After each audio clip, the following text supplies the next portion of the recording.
um pouco mais tosco, mas mais moderno também, que é a tua doença que você acabou de superá-la, não é? Graças a Deus. Foi quando que tu fez que tu teve decretado que tu tá livre? Faz uma semana. É? Foi sexta-feira retrasada, vai. É? É. E como é que foi encarar isso, cara, pra você? Cara, tipo, na hora que você recebe a notícia, é uma porrada, né? Pô, tua esposa começa a chorar, tua mãe chora, teus amigos começam a te ligar chorando. Então, você fala, cara, eu não quero morrer. Claro. Pô, eu sempre fui um cara saudável, sempre fiz exercício, sempre me cuidei. De repente me aparece um linfoma. Eu fui fazer uma fisioterapia de prevenção pro joelho, porque eu tenho 3 cirurgias no joelho, então eu alongo, de vez em quando ele dá uma soltada. E no final ele me achou mais tenso e falou, vira, quero alongar teu pescoço. E ele achou um caroço. Eu falei, pô, você viu que tem um carocinho aqui? Cara, eu pus a mão assim e falei, não vi, mas tem mesmo. Ele falou, vai dar uma olhada, fala com teu pai, meu pai é médico. Não falei.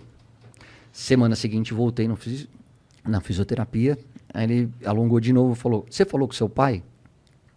Falei, putz, Cadu Ramos, o fisioterapeuta. Falei, Cadu, não falei. Mas na minha cabeça eu falei, putz, ele tá preocupado, alguma coisa tem. Aí eu falei, pai, dá um pulinho aqui, dá uma olhada no meu pescoço. Ele olhou e falou, pode ligar para teus amigos e amanhã eu quero que você vá para o hospital. Eu falei, por que você acha que preocupa? Ele falou, quando eu bato o olho, filho, meu pai é patologista clínico, né, laboratório, faz exame de sangue, esses exames. Ele falou, eu sei quando é uma lesão muscular, quando é uma picada de inseto e dessa vez eu não sei o que é. E se eu não sei, você tem que checar. Eu entrei no hospital, fiz todos os exames e foi detectado um linfoma de Hodgkin, que é um tipo, graças a Deus, o menos agressivo de um tipo de câncer. Eu tinha o Caioba Soccer Camp, que é um camp que eu faço para as crianças. 7 dias depois, isso tudo foi numa quinta. Não nesse fim de semana, no outro, 10 dias depois, eu tinha o camp na Bahia. A gente estava 1 ano e meio sem fazer o Caioba. E logo em seguida eu voltava da Bahia direto para o Rio de Janeiro para fazer as Olimpíadas. Então, assim, primeiro você administra. Você chora, você fica preocupado, você fala, cara, meus filhos, não posso morrer, não é minha hora ainda. E aí depois você tem 2 opções, ou você afunda ou você enfrenta. E eu peguei minha esposa e falei, apareceu. Não cabe a nós a gente se questionar, a gente se queixar, a gente perguntar o porquê. Apareceu, vamos resolver. E aí eu escolhi um médico que foi, acho que, pelo menos 50% do tratamento. Porque ele falou para mim, o que você quer fazer? Eu falei, eu quero ir pro Caioba e eu preciso fazer as Olimpíadas. Ele falou, quanto tempo? Eu falei, 1 mês. Ele falou, pode ir.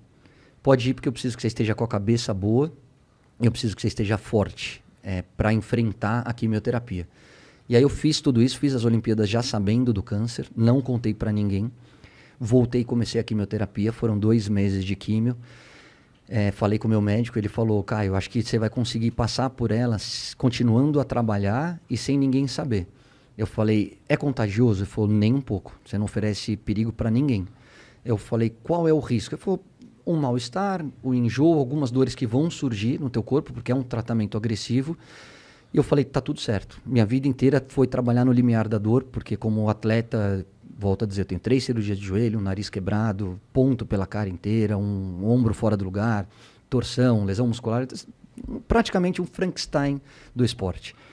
Então, assim, a dor não me incomoda, eu sei lidar com ela. Eu falei, vambora, então vambora.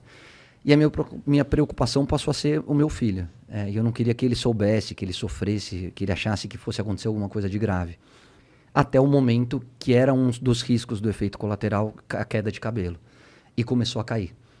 E aí eu vou falar para vocês que eu fiz assim uns 4 ou 5 jogos, fora os programas, com maquiagem pra caramba, porque eu tinha muita falha na cabeça.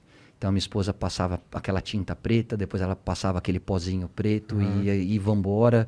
E ao invés de chegar 1 hora antes do jogo, eu chegava 20 minutos antes do jogo. Os caras, pô, você tá chegando em cima da hora. Eu falei, não, E na minha cabeça eu falei, eu sei que não é o certo, mas eles 1 hora vão entender. E acabava o jogo, eu ia embora, não ficava pra resenha. Por quê? Porque se você puxa meu cabelo, ele cai. E muitas vezes, se você encosta em mim, ele também cairia. Eu puxando o cabelo, eu ficaria careca. E foi uma libertação, cara. Aí na hora que eu cheguei pra minha esposa e falei, amor, acho que tá na hora da gente tornar público. Liguei pra Globo. Agradeço aos meus diretores, a Joana e o GG, porque eles foram muito legais. Eles falaram, primeiro, a decisão é sua, o que você quer fazer? Eu falei, eu quero tornar público. Ele falou, como você quer fazer? Eu falei, isso que eu queria discutir com vocês. Vamos através de uma rede social, vamos falar na TV. Era uma sexta-feira, era uma quinta-feira e no domingo tinha Brasil e Argentina, uma besteirinha, um jogo que quase não Quase vale nada. E foi o que não teve, né? Foi o que não teve. E aí eles falaram, Caio, a decisão é sua. Eu falei, eu só queria continuar trabalhando, porque me faz bem. É a hora que eu consigo me concentrar, esquecer um pouquinho do tratamento, esquecer das dores. Ele falou, se você tá forte, você vai continuar. E aí foi pensado, era véspera de um feriado, eu falei, por que eu vou soltar na sexta-feira? Porque já não tem programa de fofoca, né? De sábado até segunda-feira, pelo menos. A repercussão que vai acontecer é nas redes sociais, e aí é a minha palavra. E foi uma coisa que eles me disseram, falou, Caio, a gente só queria te pedir uma coisa. Assume se for para assumir, assume rápido. Por quê? Porque se as pessoas perceberem que você está ficando careca, vão começar a especular. E aí vão achar que você está mentindo, que você está escondendo. Então, a verdade tem que vir através de você. E eu falei, então deixa que eu vou fazer um vídeo, eu solto na minha rede social e vocês podem soltar depois nos programas. E eu falo uma vez sobre o tema. Eu dou uma entrevista sobre o câncer, eu quero depois me concentrar no tratamento e quando eu tiver curado, e eu tenho certeza que eu vou estar curado, aí a gente volta a falar no assunto. E aí eles repercutiram no Globoesporte.com. No dia seguinte eu fiz uma matéria com o Felipe Andreoli pro Globo Esporte. E no domingo com o Galvão, aí eu já estava em casa, porque aí a Globo falou, ó, você está com câncer, cai a sua imunidade, você está tratando, fazendo uma quimioterapia, a gente precisa tomar um pouco de cuidado. Estamos no meio da pandemia. No meio de uma pandemia, fique em casa e faz por Skype. Eu falei, tá tudo certo. Não posso me despedir nesse jogo? Ele falou, não. Aí entra o cuidado que a Globo precisa ter. Eu falei, vocês estão corretíssimos, eu faço de casa.